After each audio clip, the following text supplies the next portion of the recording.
Continuação da Carta de Cristo, número 5. Digo novamente, eu, Cristo, desci para ditar estas cartas expressamente para livrar sua mente das antigas imagens formadas com palavras humanas, cunhadas pelos profetas. É minha firme intenção substituí-las por descrito do poder da consciência universal, a qual realmente cria, move-se e apoia o universo visível e todas as demais dimensões para além de sua percepção e compreensão atual. Também estou aqui para contar que estes outros universos e dimensões se abrirão e estarão acessíveis à sua consciência quando o conhecimento traçado nestas cartas for absorvido e se converta na própria matéria de sua consciência individualizada. Finalmente, a morte significará uma feliz transição de uma dimensão de existência limitada para outra mais luminosa e poderosa. Quando estiver adequadamente purificado espiritualmente, você saberá que está maduro para emergir da cápsula do corpo e você sairá aliviado por estar livre das limitações físicas para entrar em uma dimensão de amor, beleza e maravilhosa existência. Você perceberá a morte como ela pode ser, o que realmente é para as almas iluminadas. Uma gloriosa transição, um presente de vida maior, de grande criatividade e uma experiência de ser extasiante, como você nunca sonhou. Também quero deixar claro que muitas pessoas acreditam que podem viver uma vida frutífera e realizada seguindo milhares de diferentes mestres do pensamento positivo. Mude a sua consciência, eles dizem, e você mudará a sua vida. Isso é verdade até certo ponto, porém, para os buscadores que estão em evolução espiritual, tal mudança de consciência ainda deixa certa aridez de espírito e um anseio de algo mais. Este algo mais que a alma anseia é o verdadeiro contato e reunião com a sua fonte do ser. Pode ser que você alcance certo crescimento espiritual por seguir o caminho de perceber somente o bem, o verdadeiro e o amoroso. Porém, permanecerá sendo uma entidade funcionando sozinha em seu próprio lugar, ligada à Terra e não assistida pelo universal, infinito e eterno. Uma vez que compreenda a natureza do universal e volte os seus pensamentos para fazer realmente contato com isso, você se dará conta de que já não está sozinho, que está sendo sustentado pela realidade, a qual sustenta o universo. E quando digo fazer verdadeiro contato com isso, significa que quando você está fazendo a oração suplicante para receber esse ou aquele benefício, não está fazendo um verdadeiro contato com a sua fonte do ser. Certamente a fonte do ser recebe a oração e frequentemente obtém-se uma resposta rápida que satisfaz a necessidade, inclusive tal como foi pedido.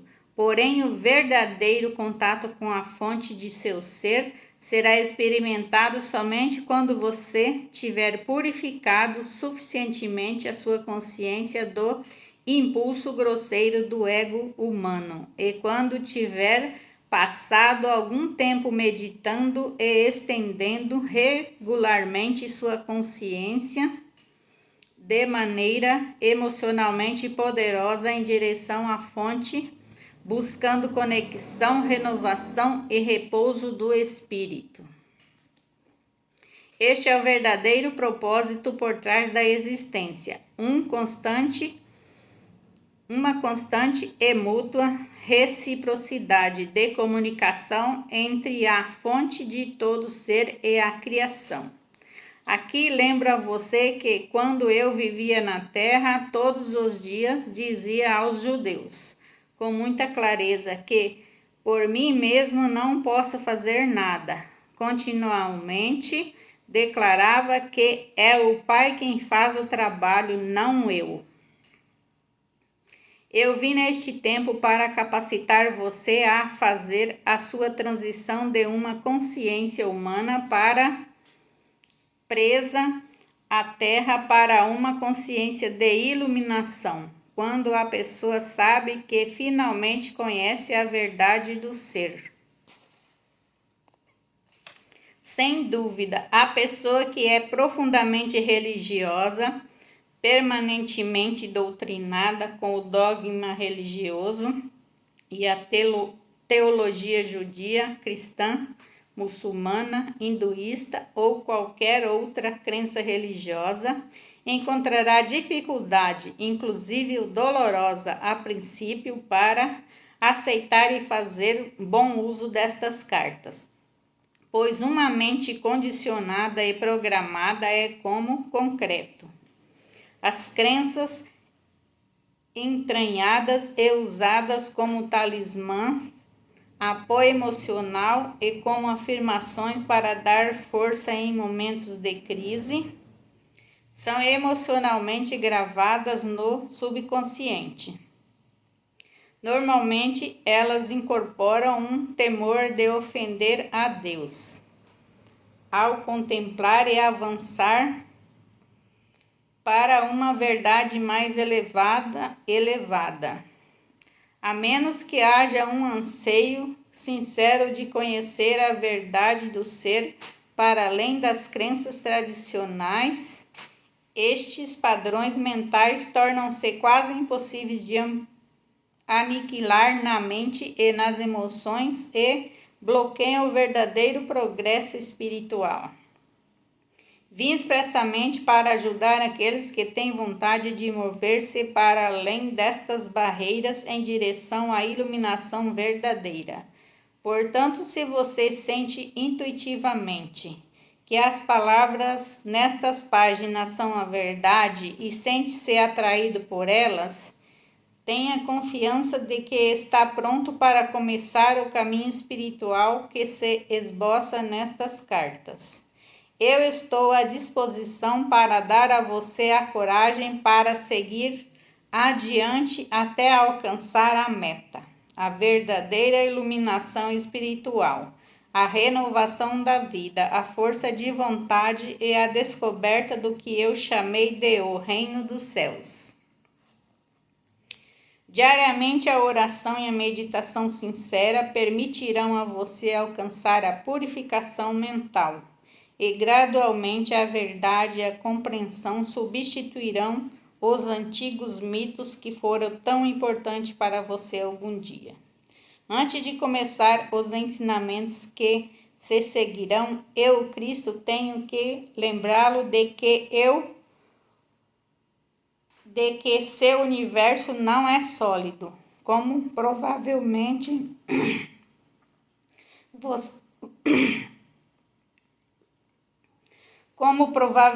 você já sabe, de acordo com os cientistas,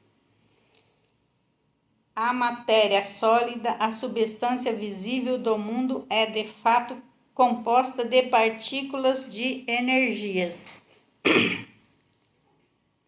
A verdade do ser de sua dimensão terrena repousa sobre esta realidade fundamental da criação. Para compreender meus ensinamentos referente à verdade do ser, é necessário captar esse aparente vazio, fundamental, subjacente a todo o seu mundo criado. A maioria de vocês conhece esse fato da existência de maneira intelectual. Mas isso não foi ainda nem remotamente filtrado pela sua consciência para dar a vocês uma nova perspectiva do mundo e da existência em si mesma. Como vem fazendo há milênios, vocês continuam pensando que o seu mundo é sólido e que as condições do corpo e de todo fenômeno externo estão fora de seu controle. Vocês acreditam que são vítimas da existência e suas vidas diárias refletem esta crença. Entretanto, a verdade é o contrário. Portanto, é absolutamente necessário para mim retornar para ajudá-los a avançar em direção a uma percepção mais elevada da verdade. Como disse na carta 1, depois da iluminação no deserto, eu voltei ao meu mundo de cidades e vilas da Palestina e imediatamente comecei a controlar os elementos da matéria, nos lugares onde via a necessidade de ajudar aqueles que estavam em privação ou sofrimento. Vim para mostrar a vocês exatamente porque eu pude fazê-lo, como revelei na carta 1. Durante o tempo em que recebi plena iluminação no deserto, me foi mostrado que a matéria não era realmente sólida. Não me foi dado entender exatamente como as partículas elétricas, que chamei de cintilar de partículas, tomavam a aparência de matéria visível. Eu sabia simplesmente que estas partículas se moviam em altas frequências de velocidade no interior da mente de Deus, e que a mente de Deus era universal.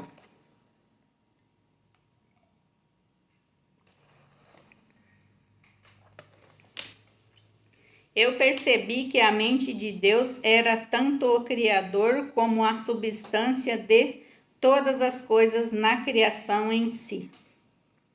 Disso eu estava absolutamente seguro.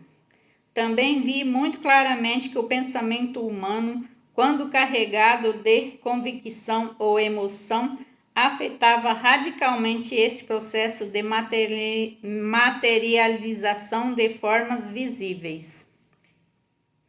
Portanto, a mente humana podia interferir e de fato fazia isso, na verdadeira intenção da mente de Deus.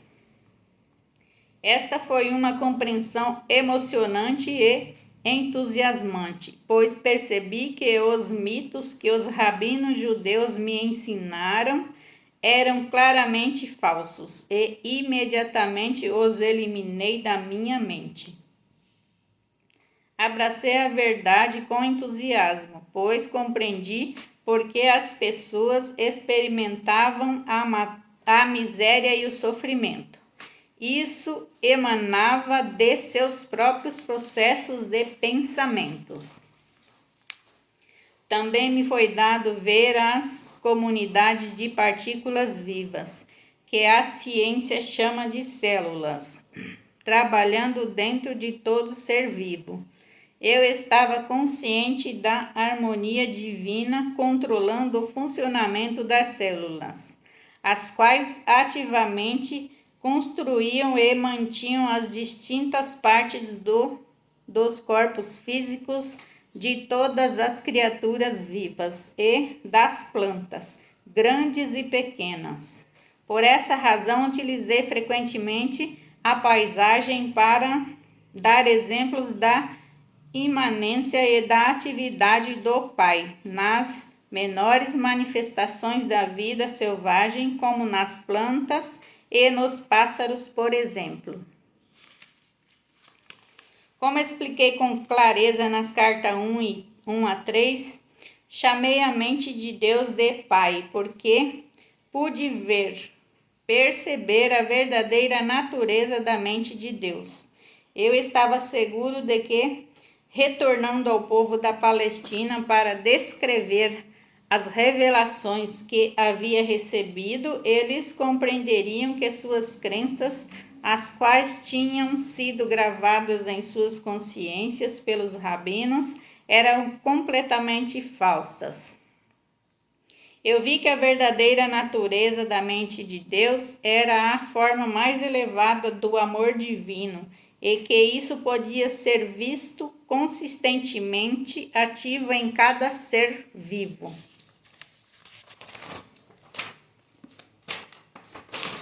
Como disse anteriormente, esse conhecimento me permitia fazer milagres e controlar os elementos onde fosse oportuno e necessário. Assim como me dediquei a explodir os mitos que aprisionavam as mentes dos judeus da Palestina, eu agora anseio mostrar a vocês que muitas das teorias propostas por seus cientistas surgiram como uma forte reação dos dogmas e doutrinas da Igreja anos atrás. Para compreender esta afirmação, você deve perceber que, antes do tempo de Darwin, quando várias igrejas cristãs tinham a mente do povo sob seu domínio, era geralmente aceito que o universo havia sido criado exatamente como estava escrito no Gênesis do Velho Testamento bíblico. Quando os homens da ciência tentaram anunciar suas descobertas e teorias, foram obrigados a descrever suas novas crenças na presença de uma enorme oposição religiosa. Em consequência, eles acreditaram ser necessário utilizar grande parte de sua energia mental para provar que as afirmações dos profetas eram errôneas. Mas ao fazer isso, essa estratégia causou a perda de sua clareza de visão, e eles se tornaram impulsionados pelo ego. Daí em diante, qualquer percepção intuitiva que fosse proposta por alguém da comunidade científica era ridicularizada, rejeitada e posta de lado por outros cientistas. Por causa desse clima mental, o pêndulo da investigação da verdade oscilou exclusivamente para a invariável crença na razão e na lógica, aprisionando o intelecto humano no materialismo, ao buscar a resposta certa das origens da vida e da existência. Assim, é absolutamente necessário para mim refutar algumas teorias científicas e mostrar que são tão errôneas quanto as chamadas verdades da doutrina cristã.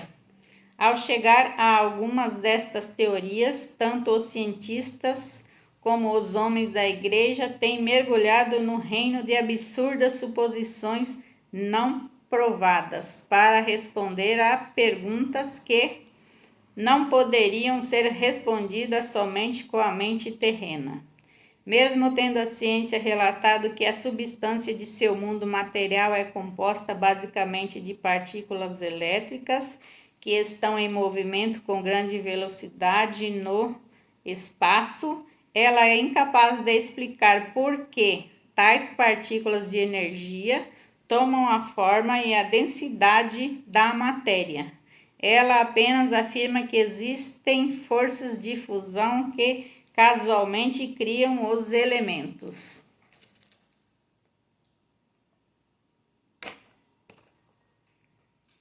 A ciência não pode dizer a você qual é a força de motivação que atrai as partículas que formam os elementos. A ciência tampouco pode explicar de onde vêm originalmente tais partículas de energia. Apenas afirma que foram liberadas durante o Big Bang, o qual acreditam deu o primeiro impulso para a criação. Porque um repentino Big Bang? Do que? Qual foi o fator de motivação por trás dele? A ciência fala de eletromagnetismo, porém não pode dizer de onde vêm tais energias que aparecem e desaparecem. Para onde vão? Porque vão. De uma perspectiva humana, não parece haver atividade inteligível dentro ou por trás desse trabalho. A ciência diz que o eletromagnetismo simplesmente é um simples fato da existência, ainda que produza um trabalho altamente inteligente e intencional, sob a forma de milhões de bilhões de substâncias das quais é feito o universo. Como acontece isso? Não há nada que o eletromagnetismo tenha tornado visível que a mente humana possa considerar como sem propósito ou sem significado.